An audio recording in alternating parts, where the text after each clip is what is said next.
علی رحمان президенти توجیکستان بعد تقریبا 2 ماه سخنرانی‌اش درباره وضع جنایتکاری در شهر خوروغ ولایت مختار کوهستانی بدخشان روز 10 نوامبر هنگام تجلیل از روز ملی دوباره به این موضوع رو آورد و از مقامات قدرتی از جمله وزارت کارهای داخلی خواست که مبارزه با جنایتکاری متشکل و پل‌های را که از حساب قاچاق مواد مخدر و سلاح در ولایت مختار کوهستان بدخشان به دست می‌آیند شدت بخشند.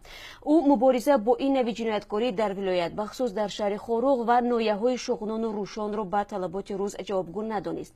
امام علی رحمان گفت تنها در یک ماه کار ایستادی بین اداروی مقامات تامین امنیت در ولایت مختار کوهستان بدخشان از گروه‌های متشکل جنایتی و شخصان علاوه زیاده از 200 میل سلاح آتشفشان مصادره شده است.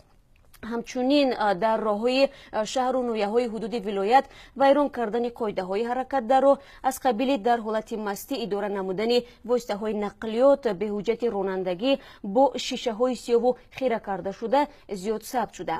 پرزیدنت تاجیکستان از کارمندان مقامات حفظ حقوق طلب کرد که جهتی به طور قطعی به تنظیم درآوردن حرکت در راه‌ها عمل‌های میده باشی نشأمندی و میزدگی چاره‌جویی کرده ولایت قانون و امنیت و آسودگی ساکنان ولایت را پر تامین نمایند. این تاکیدهای امام علی رحمان در حالی است که روز 6 نوامبر یک گروه از ساکنان شهر خوروغ در نزد حکومت این شهر دست به تجمع زده بودند. با شرط 3 روزه حل طلب‌هایشان آنها به خانه‌شان پراکنده شدند. آنها طلب کردند که در ظرف 3 روز دیدبانگاه‌های امور داخلی از شهر برداشته شده عاملان تیرپرانی شب 4 نوامبر مجازات شوند.